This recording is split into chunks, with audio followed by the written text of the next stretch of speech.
próximos gritou por Narcisa, né? E aí ela falou, ele falou, não me cabia reter por mera curiosidade pessoal aquela irmã dedicada, transformada em mãe espiritual dos sofredores. Olha só, ela que era tão desequilibrada, agora ela era mãe espiritual dos sofredores.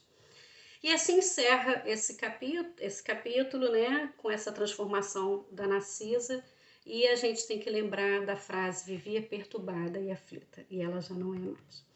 Então agora falando ainda em trabalho, vou trazer 2 trechos breves de mensagens do Emmanuel no livro Ceifa de Luz também. No capítulo 39, intitulado Compromisso Pessoal, assim ele nos fala, Emmanuel, após o esforço de quem planta, há quem siga o vegetal nascente, quem o auxilie, quem o corrija, quem o proteja. Pensando, porém, no impositivo da descentralização no serviço espiritual, muitos companheiros fogem à iniciativa nas construções de ordem moral que nos competem. Muitos deles, convidados a compromissos edificantes nesse ou naquele setor do trabalho, seja no plano espiritual, seja no material, né, afirmam-se inaptos para a tarefa, como se nunca devêssemos iniciar o aprendizado do aprimoramento íntimo, enquanto que outros asseveram quase sempre com ironia que não nasceram para líderes.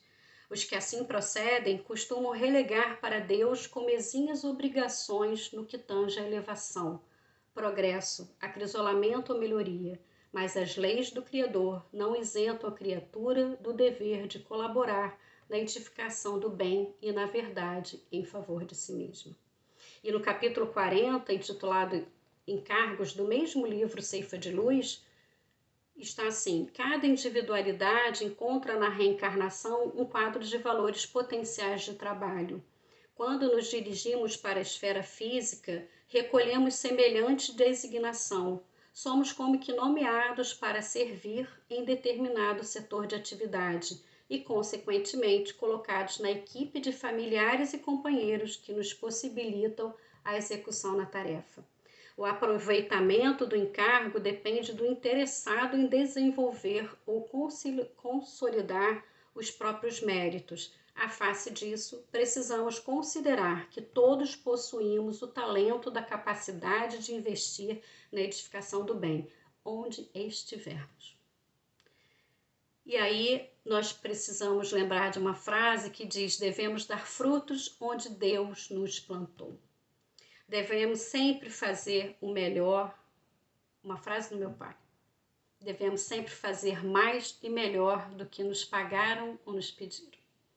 E aí prossegue esse texto do Emmanuel falando: observa em torno de ti e ouvirá múltiplos chamados à obra do progresso geral. Ninguém está privado do ensejo de auxiliar o próximo, elevar, consolar, instruir, renovar. E nós precisamos lembrar que, por vezes, basta um olhar para você levar consolo ao irmão. Não precisa muito.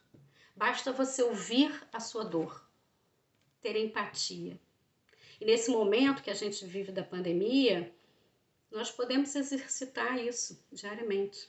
Seja com uma mensagem, seja com um telefonema, seja um olhar diferente que a gente troca, agora só olhar, né, com máscara, ou por uma prece. Nós precisamos lembrar que nós somos co-criadores na obra de Deus, que nós devemos colaborar sempre com o crescimento espiritual nosso e do mundo em que vivemos, porque Deus não pode fazer tudo, nós temos que colaborar, temos que fazer a nossa parte. A construção do mundo, a construção de um mundo melhor é nossa também. Nós construímos junto com Deus, nós temos essa responsabilidade. Então, resumindo, né,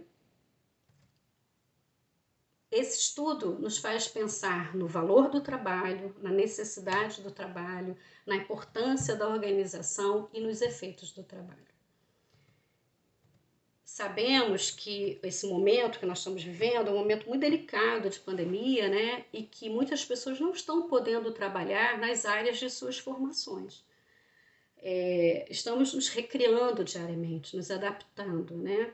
Mas nós precisamos tentar dar o melhor de nós nessas atividades, ainda que sejam provisórias, porque elas vão nos ensinar alguma coisa. Elas não chegaram até nós por acaso, né? Existe uma razão. O que nós vamos colher disso? Então, se profissionalmente hoje eu não estou no meu mercado de trabalho, não estou naquilo que eu gostaria, paciência, respira fundo e dá o seu melhor. Né? Lembrando mais uma vez a frase do meu pai: faça sempre mais e melhor do que lhe pediram ou lhe pagaram.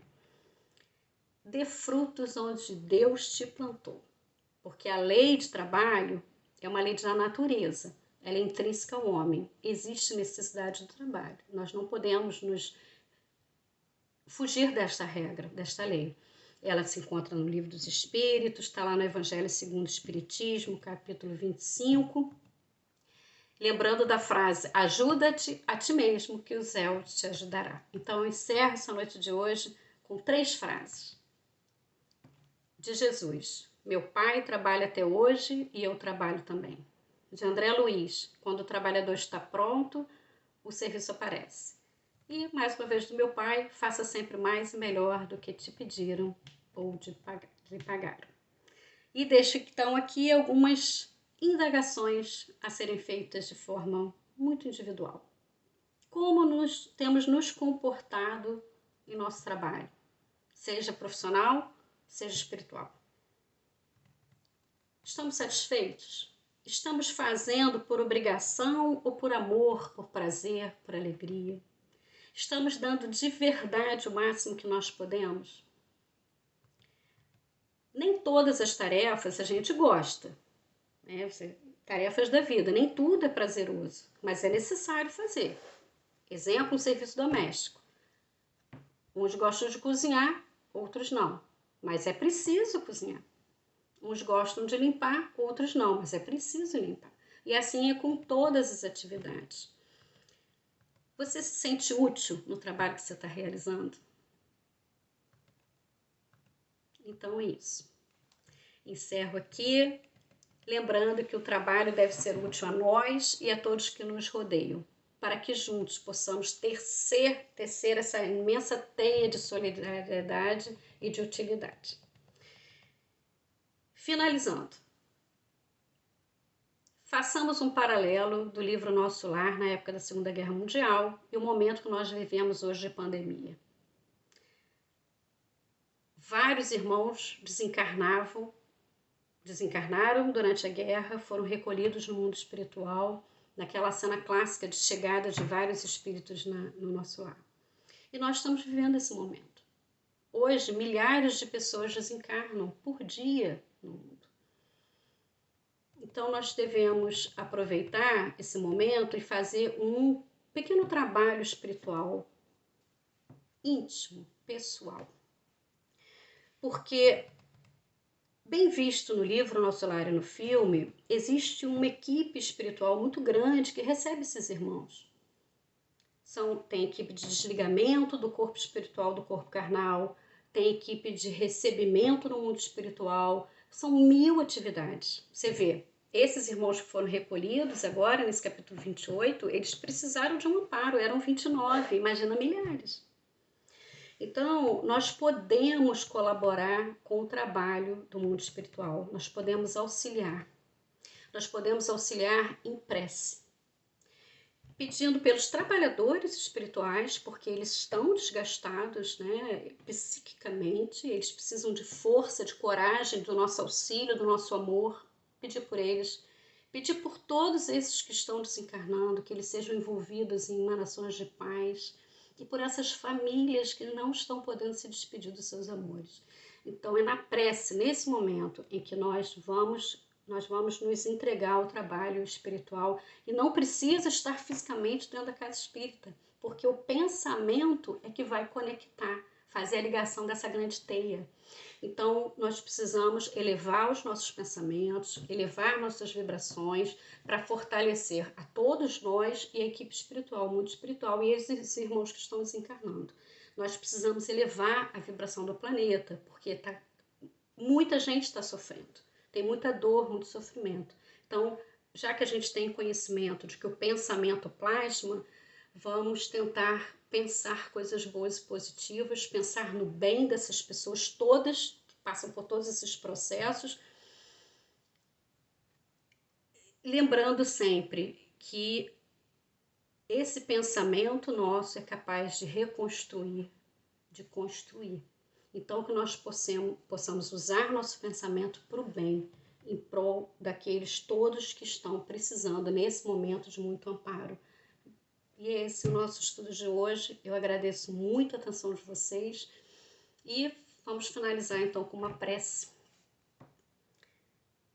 Deus Pai, Jesus, amado querido Mestre, agradecemos por essa noite e rogamos bênção e proteção para todos nós, para toda a humanidade que enfrenta uma situação tão difícil nesse momento. Que possam os familiares daqueles que partiram serem visitados pelo amor maior de Maria, envolvido no seu carinhoso abraço de mãe e sintam-se confortados. Que possam esses irmãos todos que estão partindo em razão da pandemia serem acolhidos com muita paz e serenidade no mundo espiritual, sem revolta. E que possam os trabalhadores espirituais receber as melhores vibrações nossas, de coragem, de amor, de paz e de serenidade. Ilumina, Senhor, os homens da terra, para que encontrem os caminhos certos para o fim dessa pandemia. E assim agradecemos uma vez mais, rogando paz e bem para a humanidade. Que assim seja.